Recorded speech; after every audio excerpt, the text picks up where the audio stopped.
ప్రేక్షకులందరూ నమస్కారం. ఈరోజు మన స్టూడియోలో దైవాజ్ఞ బ్రహ్మశ్రీ వీరాపురం సుబ్రహ్మణ్య స్వామి గారు మనతో ఉన్నారు. గురుగారితో మాట్లాడేద్దాం. నమస్కారం గురుగారు. శుభాశీస్సులండి. గురుగారు, మనం చేసే పాప పుణ్యాలు ఆధారంగానే మరణం తర్వాత శిక్షలు ఉంటాయని చెప్పి అంటూ ఉంటారు. గరుడ పురాణం ప్రకారం మరణించిన ప్రస్తుతం మనం ఎలాంటి తప్పులు చేస్తున్నామో దానికి సంబంధించి ఎలాంటి శిక్షలు ఉంటాయి గురుగారు? తన స్వలాభం కోసం ఇతరులు మోసం చేస్తూ ఉంటాడు, స్త్రీలను ఇబ్బంది పెడుతూ ఉంటాడు, డబ్బు కోసం ఎంతకైనా దిగజారే వాళ్ళు ఉంటారు. వీళ్ళందరికీ కూడా మరణించిన తర్వాత ఎలాంటి శిక్షలు ఉంటాయి గురుగారు గరుడ పురాణం ప్రకారం? నేను ఏది చెప్పినా దానికి ఒక అర్థం ఉంటుంది. అమ్మను తిట్టకాకురా నీ అమ్మ నాకు కొడక, అంటే ఇవి మాటలు అనకూడదో అనొచ్చు అనకూడదో, కానీ 100% తెలియచేయాలి. అమ్మను తిట్టద్దు అంటున్నాడు ఒక వ్యక్తి, నీ అమ్మ నా కొడక అంటున్నాడు. అర్థమైందా? అమ్మను తిట్టకాకురా అంటే ఒకటి నీతి చెప్తున్నాడు, ఆయన పాటించట్లేదు, వాడు పాటించడం లేదు.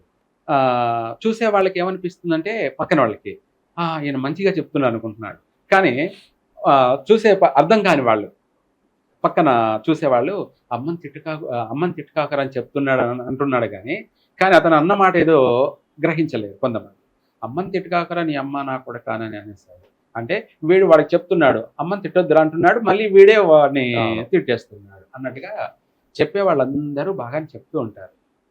చెప్పేవాళ్ళు చెప్తూనే ఉంటారు, అందరూ బాగానే చెప్తూ ఉంటారు. అరటి పండు తీసి తినిపించినట్టు, తోలు తీసి దిగమంగరా అన్నట్టుగా అద్భుతంగా చెప్తూనే ఉంటారు. అందులో నేను కూడా అనుకోవచ్చు. కాకపోతే నేను చెప్పింది మంచా చెడ అన్నది కూడా చూసేవాళ్ళు దాన్ని సర్టిఫై చేయాలంటే కరెక్టా కాదని కరెక్షన్ చేసుకోవాలి. మంచి అయితే రిసీవ్ చేసుకోవాలి, చెడు అయితే డిలీట్ చేసేయాలి. మీరు అన్నట్టుగా మనం ఇప్పుడు చేసిన పాపాలు ఇవి చెప్పాలంటే అనంతం అంటే ఎన్ని సబ్జెక్టులైనా ఉంటుంటాయి, ఎంత టైం అయినా సరిపోదు. అయితే ప్రతి అంశం కూడా కులంకషంగా మనం తెలియజేసుకుంటూ వస్తాం. ఇక్కడ ఒక మాట అక్కడ ఒక మాట లేకుండా ఒక క్లియర్ కట్గా ఒక్కొక్క సబ్జెక్టుగా. అయితే ఏంటంటే మీరు అన్నట్టుగా పాప పుణ్యాలు, దీన్నే ఒక మాటలో చెప్పాలంటే చేసుకున్న వారికి చేసుకున్నంత మహాదేవ, చేసుకున్న వాడికి చేసుకున్నంత అంటే మనం ఇప్పుడు ఏం చేస్తామో అదే మనకు తిరిగి వస్తుంది అనేది అందరికి తెలిసినటువంటి సత్యం. మానవుడికి 7-14 జన్మలు, 7-14 జన్మలు. మనిషికి ఆయుష్ ప్రమాణం ఇంతే అని లేదు. నిండు నూరేళ్ళు బ్రతుకు, లేదంటే వివాహమైనప్పుడుగా భార్యాభర్తలు ఇద్దరు కలిసి నిండు నూరేళ్ళు కలిసిమెలిసి జీవించండి అంటారు. నిండు నూరేళ్ళు అంటే వాళ్ళు పెళ్లి అయిన తర్వాత నిండు నూరేళ్ళు అంటే అంతకుముందు వీడికి ఒక 20 ఏళ్ళు అంటే 120 ఏళ్ళు, ఇలా చెప్పుకుంటూ పోతుంటే చాలా ఉంటాయి. అయితే మనిషికి కూడా ఆయుష్ ప్రమాణం ఇంతే 100 సంవత్సరాలే అనేది ఏమీ లేదు. ప్రతిదానికి కూడా ఇప్పుడు చెట్టే ఉందనుకోండి, ఈ రోజు కూడా 5000 సంవత్సరాలకు దాటి బ్రతికి ఉన్నటువంటి చెట్లు ఇంకా ఎన్నో ఉన్నాయి. చెట్టు కూడా మనలాగే ప్రాణం ఉన్నది, అలాగే ప్రతిదీ కూడా అంతే. అయితే కొన్నిటికి ప్రమాణాలు ఉన్నాయి, కాదన్నో, అన్నిటికీ కాదు ప్రమాణాలు. కాకపోతే ఇప్పుడు ప్రస్తుతం మనిషి ఎన్ని రోజులు అనేది ఎవరికి గ్యారంటీ లేదు, కాబట్టి అందుకు అది ఆయుష్ ప్రమాణం అని తీసుకోవడమే. అయితే మనిషి పుట్టుక, జననం మరణం, అయితే ఈ జనన మరణాల్లో మనిషి జీవిత ఎగ్జామ్లో పాస్ కావాలి. Life exam. జీవితం అంటే మనం ఎన్ని రోజులు బ్రతికాము అనే దానికంటే కూడా మనం ఎంత మంచిగా బ్రతికాము అన్నదే ఇంపార్టెంట్. అది మనము 30 ఏళ్ళు బతికామా, 50 ఏళ్ళు బతికామా, 70 ఏళ్ళు బతికామా, 100 సంవత్సరాలు బతికామా అన్నది కాదు, నువ్వు ఎంత మంచిగా బ్రతికావు అన్నదే ముఖ్యం. ఇందులో సబ్జెక్ట్ ఏంటంటే మీరు అడిగింది, మనం ఏం చేస్తే దానికి ప్రతిఫలం అనేది ఉంటుంది. అది వెంటనే ఉంటుందా, లేదంటే మనం చేసిన పాప పుణ్యాలకు సంబంధించి ఇక్కడ చేసిన పాప పుణ్యాలకి గరుడ పురాణం ప్రకారంగా నరకలోకంలో యమలోకంలో ఎలాంటి శిక్షలు ఉంటాయి అనేది వాస్తవంగా చెప్పాలంటే ప్రకృతి సాక్షిగా యమలోకం ఒకటి ఉంది. అంటే యముడు ఉన్నాడు, కర్తవ్య కారకుడే. ఇందాక మనం చెప్పుకున్నాం, నీల సర్పం అనేది యమపాసం, ప్రాణం తీసుకెళ్లేది, ఇవన్నీ కొన్ని ఉన్నాయి. కానీ అక్కడ శిక్షలు అమలు జరుగుతున్నాయా లేదా అన్నది ప్రకృతిలో ఎవరు చూసి ఉండడు. అవును. కాబట్టి అది ఉంది లేదు అని వాదోపవాదాల కన్నా, అర్థమైంది కదా, అవును. ఉంది అని కొంతమంది వాదించడం, లేదు ఇవన్నీ ట్రాస్ అని కొంతమంది వాదించడం కన్నా నేను చెప్పేది 100% సత్యం చెప్తున్నా.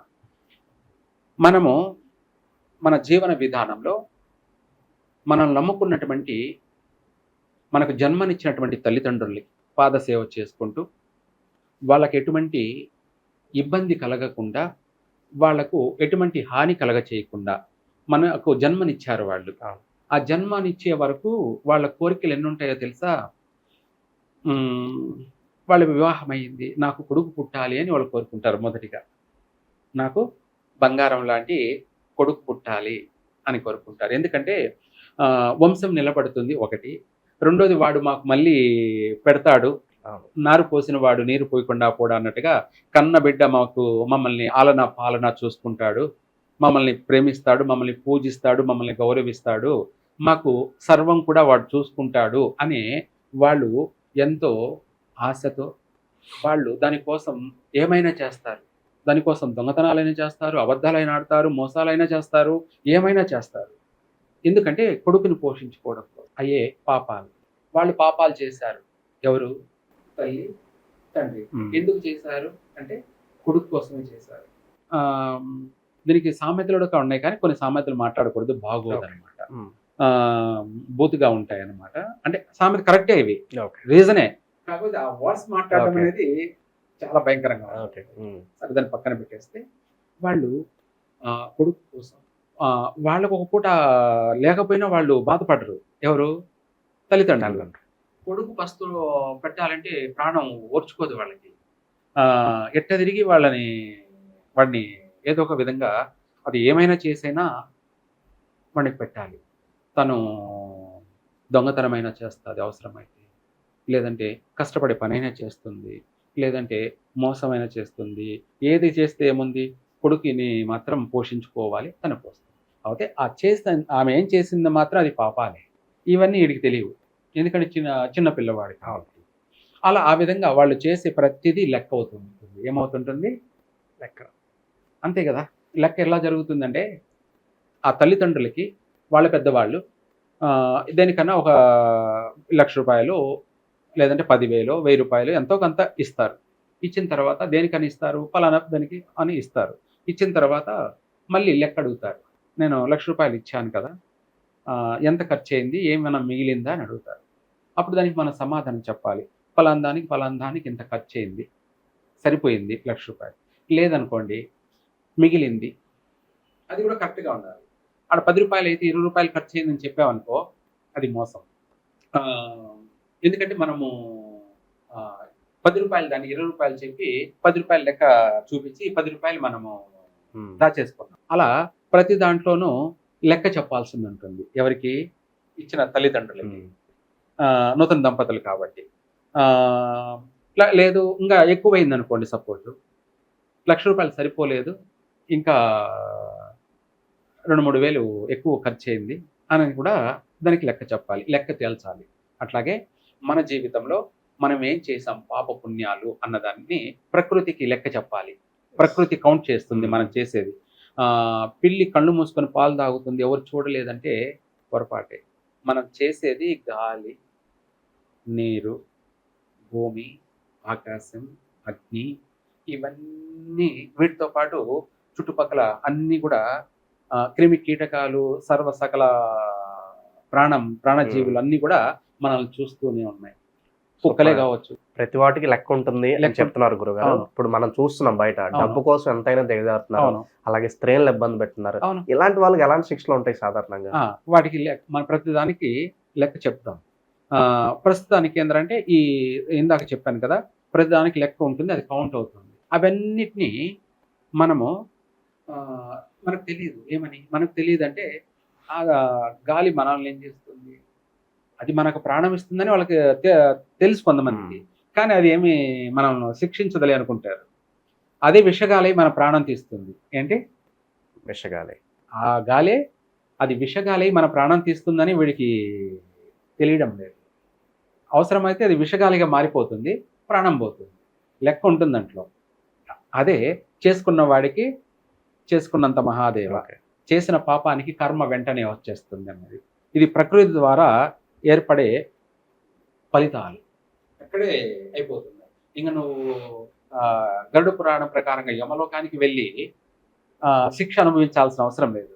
ఇక్కడే ఆ విషగాలి వల్ల అనారోగ్యం అయ్యి ఊపిరి అదే ఊపిరితిత్తులు పని చేయక, ఆడక, శ్వాసకోశాలు తీసుకోలేక, వదలలేక, ఆహ్, ఆహ్, అని ఊపిరిని తట్టుకోలేక అది బ్లాక్ అయిపోయి దాన్ని ఆస్మా, ఊపిరితిత్తుల లంగ్స్‌లు చెడిపోవడము, ఇన్ఫెక్షన్ అయిపోయి చీము కారడము, లోపల నుంచి దుర్వాసన రావడము, భరించలేనటువంటి సమస్యను ఇక్కడే ఫేస్ చేస్తున్నాడు మనిషి. అవునవును. అంటే శిక్షను అనుభవిస్తున్నాడు. హ్మ్. అంటే ఇదొకటే మన ఎగ్జాంపుల్, ఇదొకటి నీకు చెప్తున్నా. ఇలా అన్ని ఎన్నో ఉన్నాయన్నమాట. హ్మ్. అనంతం. శిక్ష ఇక్కడే పడుతున్నారు. అవును. చేసిన వాడికి చేసుకున్నంత మహాదేవ అనే శిక్ష అనేది ఇక్కడే జరిగిపోతుంది. ఇవన్నీ కాక మనం చేసిన పాపాలు స్థాయి ఎక్కువైపోయాయి కాబట్టి అవన్నీ కూడా ఫెయిల్ అయిపోయాం మనం జీవితంలో. ఇప్పుడు చదువులో పిల్లోడు బాగా చక్కగా చదువు పైన దృష్టి పెట్టి, బుక్ పైన దృష్టి పెట్టి బాగా చదువుకున్నాడనుకో, వాడు లాస్ట్‌లో ఎగ్జామ్‌లో ఫస్ట్ క్లాస్ వస్తాడు. బుక్ పట్టుకొని యాక్టింగ్ చేస్తూ ఆటల పైన దృష్టి, వయసు వచ్చేటప్పుడు పిల్లల పైన, ఆడపిల్లల పైన దృష్టి పెట్టామనుకోండి, లాస్ట్‌లో చదువులో ఎగ్జామ్‌లో ఏమని రాస్తాడు? అమ్మాయి బాగుంది అని రాయాల్సిందే. వయసు పిల్లవాడు. అంతే. చిన్న పిల్లలైతే వాడు ఇంకేం రాస్తాడు? ఏం రాయలేడు. బొమ్మలేస్తాడు దానిపైన. బొమ్మలు గీస్తాడు. చదువు ఫెయిల్. అట్లాగే మనిషి జీవితంలో వీడు చేసిన పాపాలకి లెక్కుంటుంది. వాటిని లెక్కిస్తాడు. ఎవరు? దేవుడు. హ్మ్. లెక్కించి 100కు 100 తప్పొచ్చాయనుకో ఫెయిల్. వీడు చేసిన పాపాలకి వీడు అనుభవించినయేంటి? లెక్కేసేస్తాడు. అంటే వీడు మళ్ళీ అనుభవించింది కూడా తీసేస్తాడు. 100 పాపాల్లో వీడు ఒక 20 సమస్యలను ఫేస్ చేస్తాడనుకుందాం. ఆ 20ని లెక్క చేసేస్తే 100లో ఇంకెన్నున్నాయి? 80 పాపాలు. ఈ 80 పాపాల్ని మరు జన్మలో మళ్ళీ జన్మిస్తాడు కదా! అవును. ఆ 80 పాపాలు వీడు మళ్ళీ వెంటాడుతుంటాయి ఓకే. పుట్టినప్పటి నుంచి. అప్పుడు వాడు అనుకుంటుంటాడు ఏమని? నేను పుట్టుకతోనే దరిద్రునిగా పుట్టినట్టున్నాను. ఏది చేసినా కలిసి రావడం లేదు. ఏం చేసినా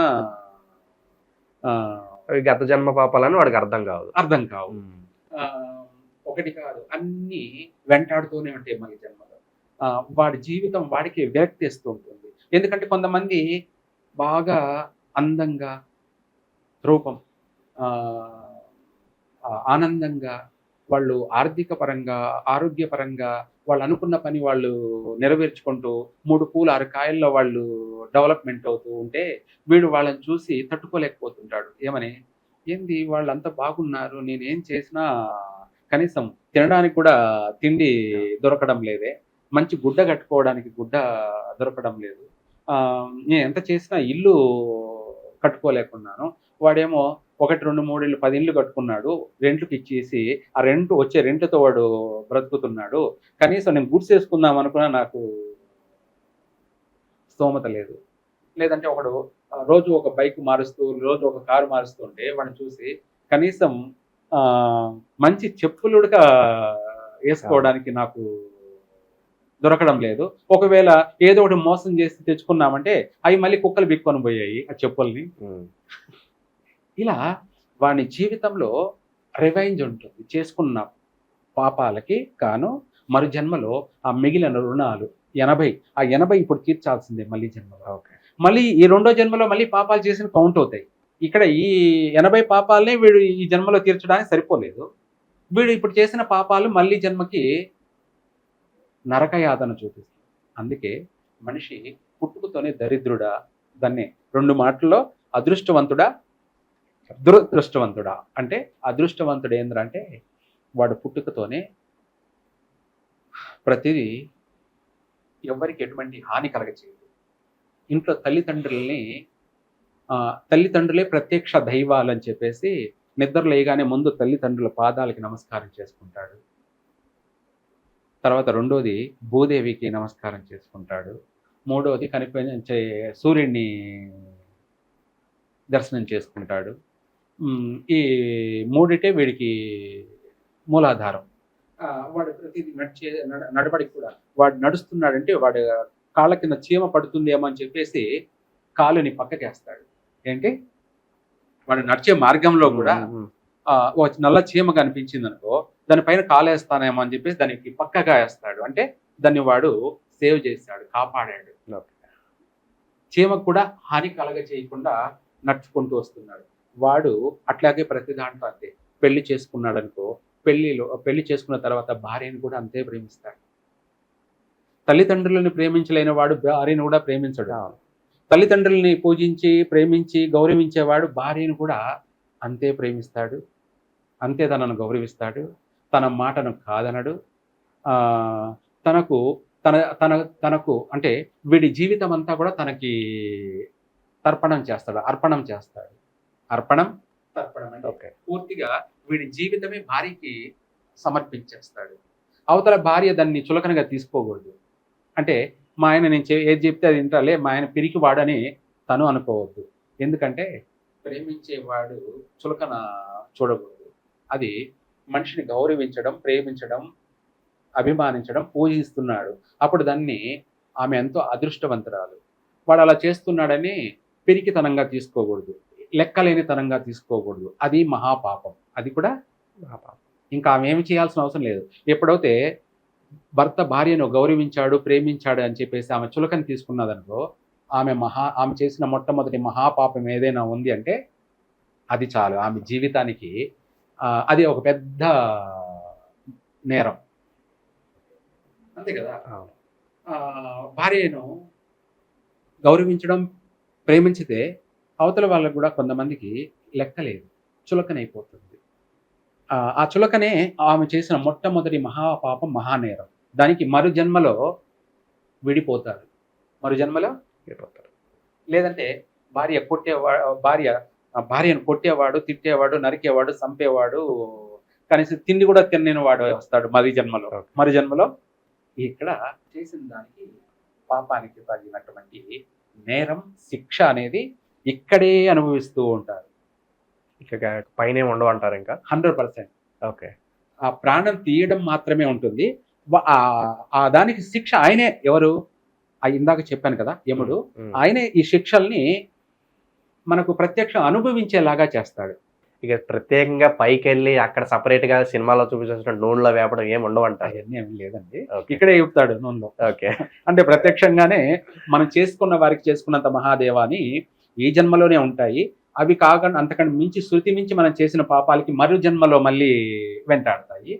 ఇలా జన్మకు అదే ఎవరు ఏం చేసుకున్నారో దానికి తిరిగి వచ్చేది. అది ఆయన అమలుపరిచి ఆయన నిర్ధారణ చేసేసాడు. కాబట్టి ఆయన అమలు చేయడం మాత్రమే. అంతే కదా. ఇప్పుడు నువ్వు ఒక తప్పు చేసావు, ఏమవుతుందంటే దాన్ని పెద్దలుగా ఉన్న వాళ్ళు ఇది చేయకూడదు నాయన అని చెప్తారు. లేదు పోలీసు వాళ్ళైనా అంతే కదా. ఒకసారి మొదటిసారి అయితే ఇలాంటి చేయకూడదు బాబు, ఇంకోసారి ఇలా చేయకాకు అని చెప్పేసి వాళ్ళు దాన్ని చెప్తారు. రెండోసారి చేసావు అనుకో ఏం చేస్తారు? ఇంట్లో తల్లిదండ్రులు అయినా సరే కొడతారు, పోలీసు వాళ్ళు అయినా ఏం చేస్తారు? కొడతారు, కారాగారాల్లో వేసేస్తారు శిక్ష. అది కొద్ది రోజులు శిక్ష వేస్తారు, అది అనుభవిస్తారు. అది అనుభవించి తెలుసుకొని మంచిగా నడుచుకున్నాడు అనుకో వాడు ధన్యుడు సుమి. లేదు ఇంకా వాడు నేరం చేశాడనుకో మరణ శిక్ష, ఉరి శిక్ష, యావజ్జీవ కారాగార శిక్ష. ఇలా ఇక్కడే ఉన్నాయి శిక్షలు. ఇంకా నీకు పైన పోయి అనుభవించే అంత టైం ఎక్కడిది? ఎక్కడ? యమలోకంలో పోయి, నరకలోకంలో పోయి ఆ నూనెలో ఏపుడు, ఫ్రై, ఏమి ఇవన్నీ ఎక్కడ ఉన్నాయి? ఇక్కడే ఇన్స్టంట్ మ్యాగీ లాగా కర్మ కూడా మనకి ఇన్స్టంట్ గా ఫలితం చూపించేస్తున్నారు. 100% ఇక్కడే అనుభవించేస్తున్నాడు. అందరూ తిడుతున్నారు, అందరూ మొఖాన్ని ఎంగిలి వస్తున్నారు, అన్ని రకాల అన్ని ఇక్కడే పడిపోతున్నాడు. ఒక్కటి కాదు, అన్ని రకాలుగా పడుతున్నారు. ఇప్పుడు చూస్తున్నాం కదా, ఎవరో తిట్టేవాళ్ళు మళ్ళీ ఏమి అనుభవిస్తున్నారో చూస్తున్నాం. సో మనం చేసిన పాపాలకి ఎలాంటి శిక్షలు ఉంటాయి? చాలా బాగా మీ మాటలు అద్భుతంగా వివరించారు గురుగారు. ధన్యవాదాలు. సర్వే జన సుఖినో భవంతు.